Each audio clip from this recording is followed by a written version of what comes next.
Ubisoft is under immense pressure as the upcoming release of Assassin's Creed Shadows on February 11, 2025 approaches. After several delays, the company is pinning much of its future, and that of the Assassin's Creed franchise, on the success of this game.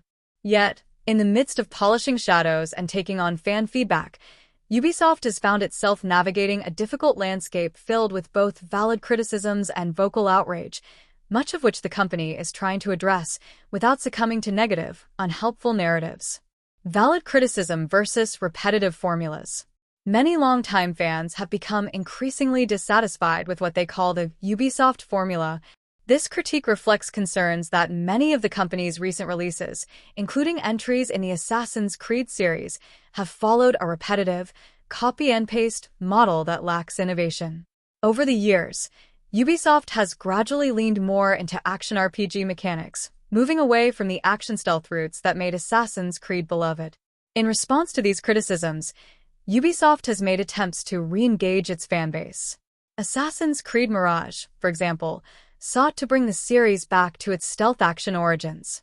The upcoming Assassin's Creed Shadows appears to be a continuation of this shift, with Ubisoft's head of franchise, Marc-Alexis Cote, commenting that the company is focused on returning history to the forefront of the player's experience, while using modern-day narratives to enhance rather than overshadow the core storylines. Learning from past missteps. Ubisoft's struggles have extended beyond just Assassin's Creed. The company faced a major disappointment with Star Wars Outlaws, which saw lackluster sales and a tepid reception. The response to this project underscored the growing disinterest in Ubisoft's recent output.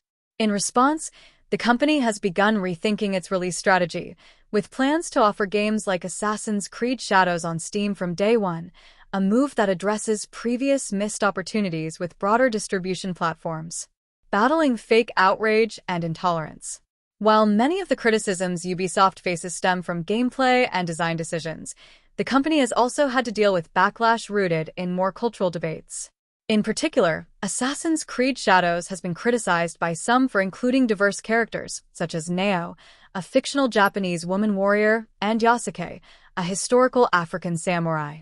These complaints often dismiss the historical accuracy or narrative potential of these characters, and instead claim that Ubisoft is pushing a political agenda. Ubisoft, however, has stood its ground.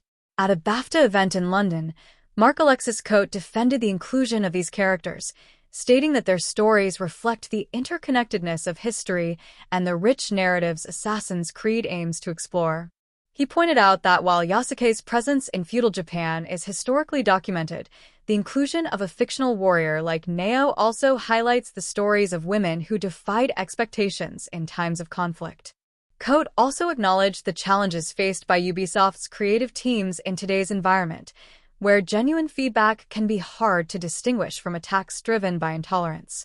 He emphasized the importance of staying true to the creative vision while being aware of the valid concerns that fans have voiced about the games. Moving forward with Shadows. Ubisoft's path forward with Assassin's Creed Shadows involves balancing fan expectations with creative integrity. The company recognizes the need to address gameplay fatigue and repetitive structures that have plagued its recent games, while refusing to be derailed by outrage that is more focused on identity politics than on improving the game itself. In addressing the vocal minority of detractors, Ubisoft hopes to refocus attention on what truly matters, delivering a fresh, engaging, and innovative experience for all players. With Shadows delayed for further polishing, Ubisoft is betting on this game to win back both longtime fans and those who have become skeptical of the company's recent projects. The outcome will likely have a major impact not only on the Assassin's Creed franchise, but on the future of Ubisoft as a whole.